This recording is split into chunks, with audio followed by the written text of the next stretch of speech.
ಲ್ಯಾಪ್ಟಾಪ್ಗೆ ಎಲ್ಲ ಡಿಸೈನೇ ಅಂತ ಹೇಳಕ್ಕಾಗಲ್ಲ. ಅದರಲ್ಲಿರುವಂತ ಎಲಿಮೆಂಟ್ಸ್ ವರ್ಕ್ ಆಗುತ್ತಾ ಇಲ್ವಾ ಅಂತ ಹೇಳೋದೇ ಮುಖ್ಯ. ಅದೇ Asus ZenBook series design plus ಫಿಲಾಸಫಿಯ ಮುಖ್ಯ ಅಂಶ. Welcome to new Asus spotlight video. ನಾನ್ ಪ್ರಣವ್ ಹೆಗ್ಡೆ ಅಂಡ್ ಇದೇ ನ್ಯೂ ಏಸುಸ್ ZenBook 14. ಒಳ್ಳೆ ಪರ್ಫೆಕ್ಟ್ ಆಗಿರುವಂತ, ಒಳ್ಳೆ ಸ್ಲೀಕಲ್ಲಿರುವಂತ light weight aluminium black laptop. ನೋಡಕ್ಕೆ ಚೆನ್ನಾಗಿರುತ್ತೆ, ಆದ್ರೆ ಇಂಟೆನ್ಷನ್ ಅದಲ್ಲ. ಯಾಕಂದ್ರೆ ಇದು ಬಲವಾಗಿರೋದ್ರಿಂದ ತುಂಬಾ ಹೊತ್ತು ಕಂಟಿನ್ಯೂಸ್ ಆಗಿ ಕೆಲಸ ಮಾಡಕ್ಕೆ ಇದರಲ್ಲಿ ಏರ್ ಫ್ಲೋ ಇರುತ್ತೆ.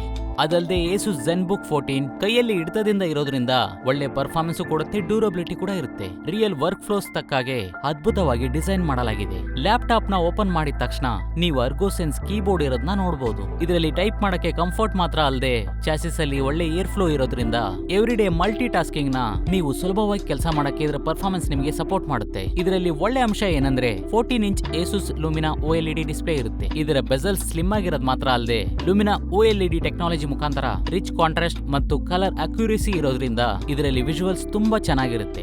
ಸೊ ಇದರಲ್ಲಿ ಪರ್ಫಾರ್ಮೆನ್ಸ್, ಥರ್ಮಲ್ಸ್ ಮತ್ತು ಬ್ಯಾಟರಿ ಲೈಫ್ ಅದ್ಭುತವಾಗಿ ತಯಾರು ಮಾಡಿದ್ದಾರೆ. ಈ ಏಸುಸ್ ZenBook 14 ಅಲ್ಲಿ ನಿಮ್ಮ ಪ್ರತಿದಿನ ಪ್ರೊಡಕ್ಟಿವಿಟಿ ಮಾಡಕ್ಕೆ ಪರ್ಫಾರ್ಮೆನ್ಸ್ ಇರೋದ್ರಿಂದ AI ಅಸಿಸ್ಟೆಂಟ್ ಟಾಸ್ಕ್ ನು ಕೂಡ ಸಫಿಶಿಯಂಟ್ ಆಗಿ ಮತ್ತು ಸುಲಭವಾಗಿ ಮಾಡಬಹುದು. ಇದರಲ್ಲಿ ಯಾವುದೇ ರೀತಿ ತೊಂದರೆ ಇಲ್ಲದೆ ಮಾಡಕ್ಕೆ AMD Ryzen AI 400 series processor, super fast memory and optimise thermal solution ಕೂಡ ಇದೆ.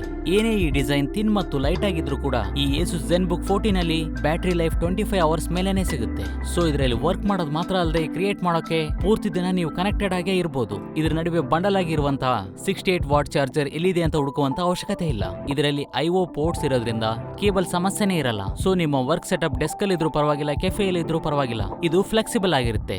ಇದೇ ನ್ಯೂ ಏಸುಸ್ ZenBook 14.